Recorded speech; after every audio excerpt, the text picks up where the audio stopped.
Et cet argent-là, les 30 millions, vous partez ouvrir une entreprise en Ndjolé. Comme ça, les Gabonais auront de l'emploi. Parce qu'actuellement, là, on ne peut pas aller aux élections avec un faussaire. On aimerait que le Gabon soit un état de droit. Allez retirer la candidature et vous faites une conférence, vous demandez aussi à vos frères de retirer la candidature. Parce que tout est pipé. On ne veut pas retomber dans les mêmes travers. Si vous aimez le Gabon, retirez la candidature.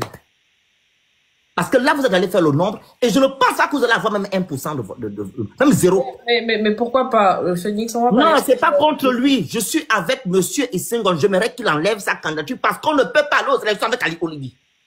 Oligui a bafoué le test de loi. Il a bafoué le test de loi qu'on a pu ratifier à l'international. Il a marché sur la loi de la fonction publique qui ne permet pas à ce que les agents publics, en guillemets, les magistrats ainsi que les corps habillés se présentent. Il a marché dessus. Et dernièrement, le monsieur n'a pas respecté sa promesse qu'il devait remettre le pouvoir au civil. On ne peut pas aller aux élections avec un menteur patenté. Ok, on va poser la question autrement à M. Essigone. Monsieur Essigone. Parce que je me suis fait entendre, M. Essigone. Si vous aimez le Gabon, pardon, retirez la candidature. Je vous écoute. Monsieur Senghor, pourquoi vous partirez à cette élection-là avec Monsieur Oligui comme adversaire? Non, écoutez, moi je me présente à une élection présidentielle. Après, c'est pas moi qui choisis les adversaires. Non.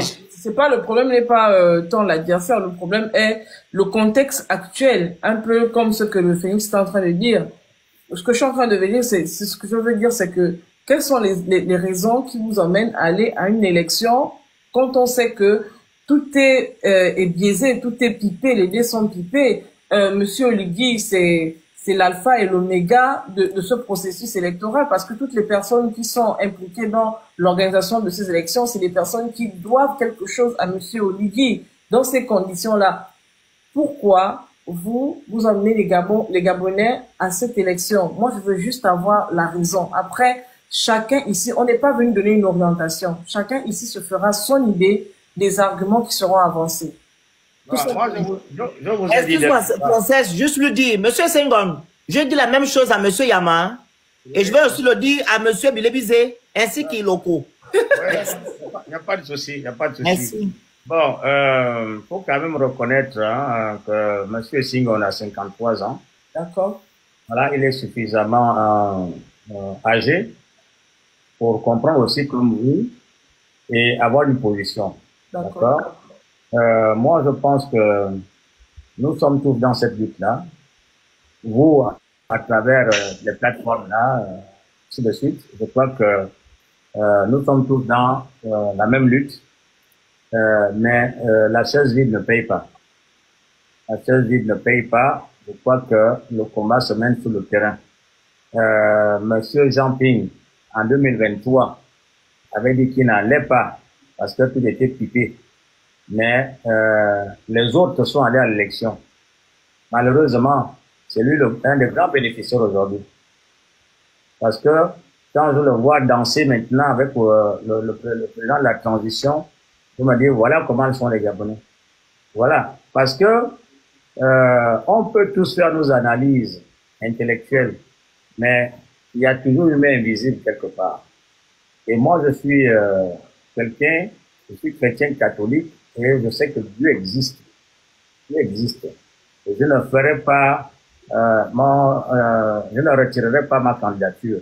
Au moment où ceux qui ont été, dont les candidats ont été rejetés, font des pieds de main pour rentrer dans la liste des candidats à compétir. Moi, je ne ferai pas le chemin inverse, parce que je ne sais pas ce que ça va m'apporter si nous disons tous, bon, Olivier n'a qu'à rester seul parce que tout est pipé d'avance. Comment vous allez apporter cette preuve-là? Ça, c'est des affirmations gratuites.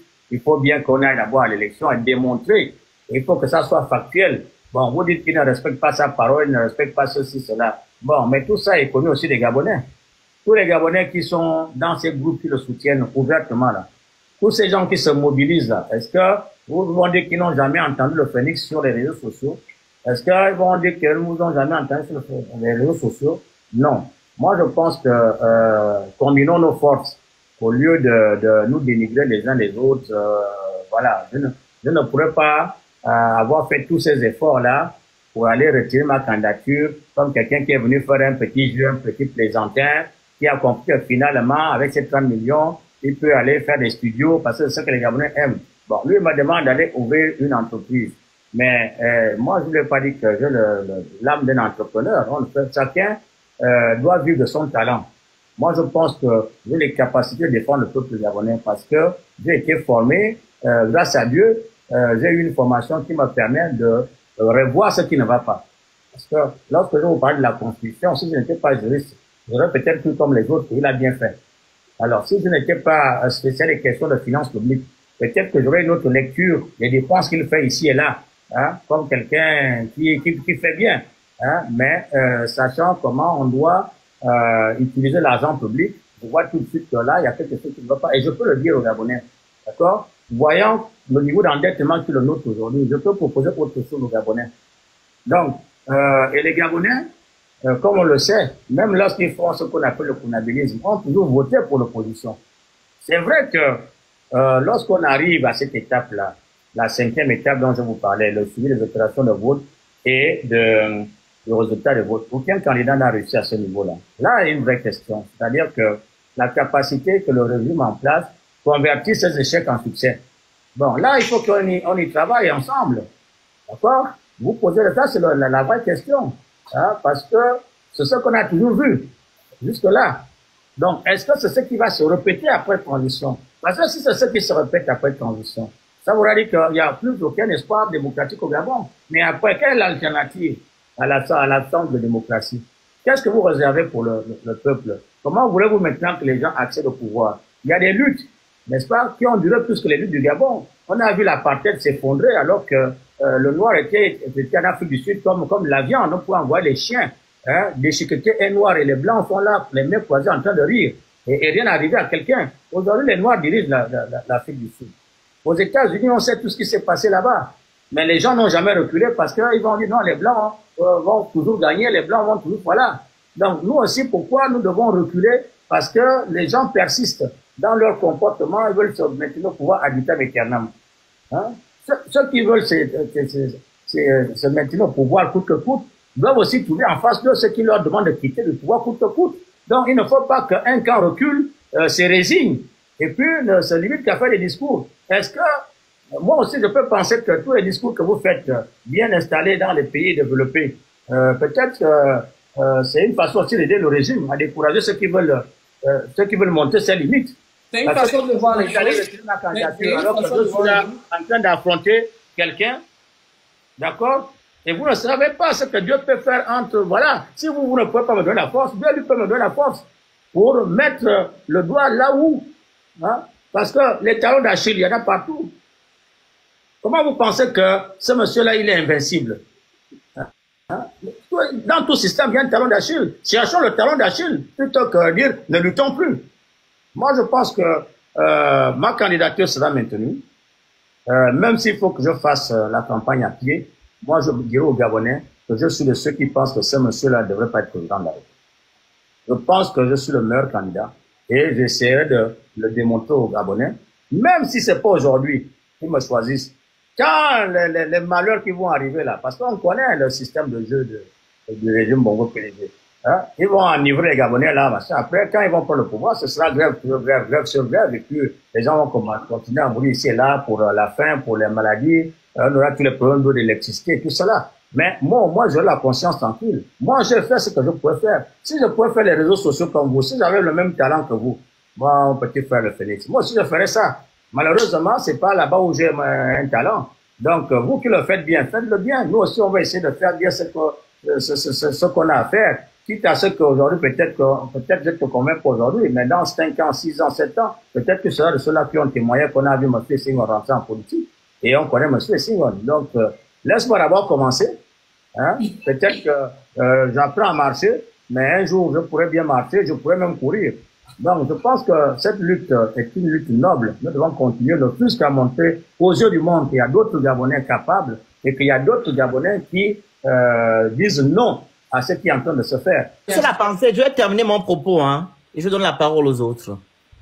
Vous avez parlé de la chaise vide. La chaise pleine aussi n'a jamais rien résolu au Gabon. La chaise quoi? La chaise pleine. On n'a jamais rien résolu avec. Un mot à revendiquer. Il a été élu. Il n'a jamais plus le pouvoir. Mamboundou, pareil. Ping, pareil. Ondosa, pareil. Donc, on ne va pas inventer la roue.